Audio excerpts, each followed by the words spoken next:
Bismillahirrahmanirrahim. Assalamualaikum warahmatullahi wabarakatuh. Selamat pagi, siang, sore, malam anak-anakku. Gimana kabarnya kalian hari ini? Semoga kita selalu dalam keadaan sehat walafiat. Alhamdulillah, pada kesempatan kali ini kita bisa bertemu kembali dalam mata pembelajaran PPKN. Sebelum kita memulai pembelajaran kita kali ini, alangkah baiknya kita memulai berdoa sesuai dengan kepercayaan dan keyakinan masing-masing. Berdoa mulai.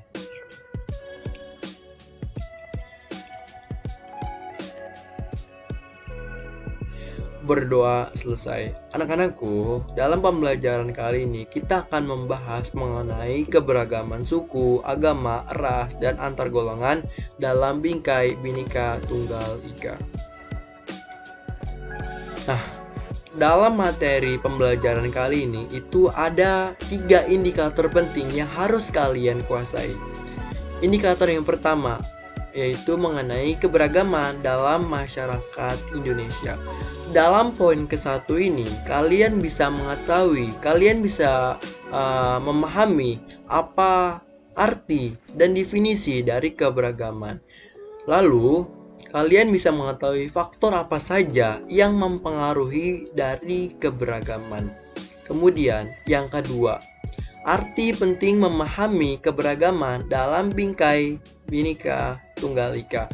Nah, dalam poin kedua ini, kalian bisa memahami tujuan, manfaat dari apa yang kalian pelajari mengenai keberagaman dalam bingkai Bhinneka Tunggal Ika. Lalu yang ketiga adalah perilaku toleran terhadap keberagaman suku, agama, ras, dan antar golongan.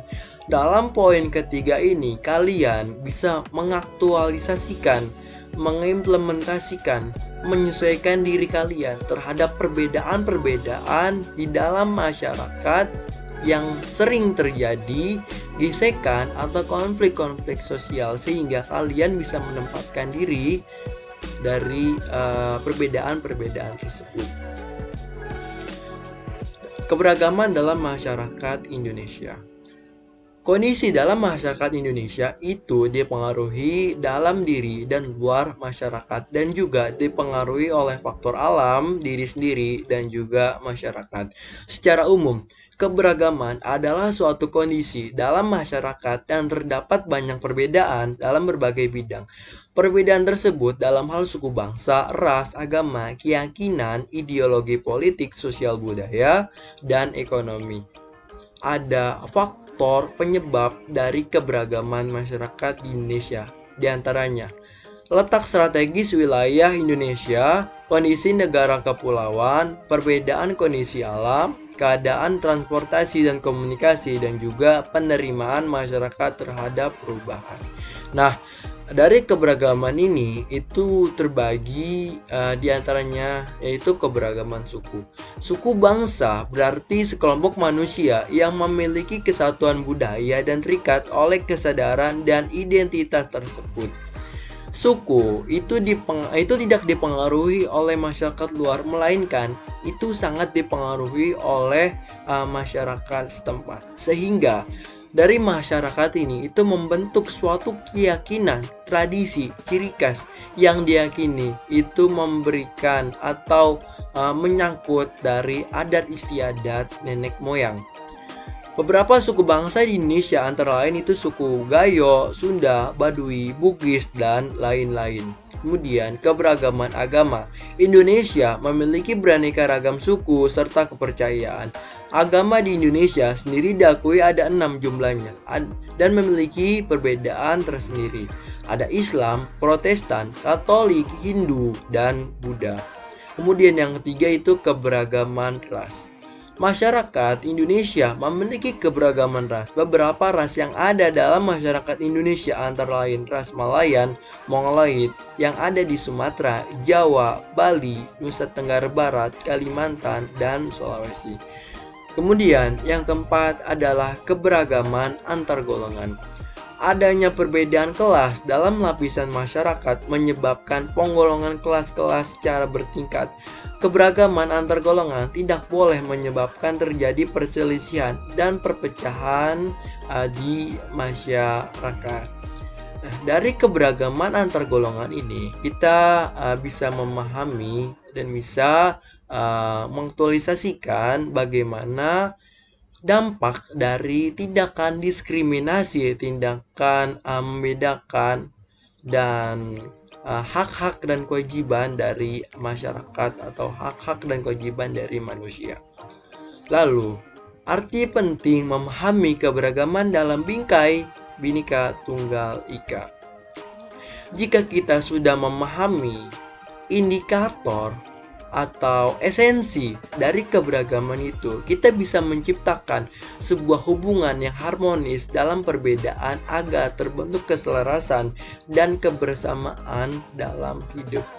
Sehingga jika kalian sudah memahami keberagaman ini, kalian bisa menempatkan diri agar tidak dipengaruhi oleh suatu konflik-konflik sosial yang akan menyebabkan suatu perpecahan dalam masyarakat maupun suatu bangsa di Indonesia. Oke, perilaku toleran terhadap keberagaman suku, agama, ras, dan antar golongan. Nah, di sini dibagi menjadi 3 indikator. Yang pertama itu ada perilaku toleran dalam kehidupan beragama, perilaku toleran terhadap keberagaman suku dan ras di Indonesia, dan yang ketiga itu adalah perilaku toleran terhadap keberagaman sosial budaya.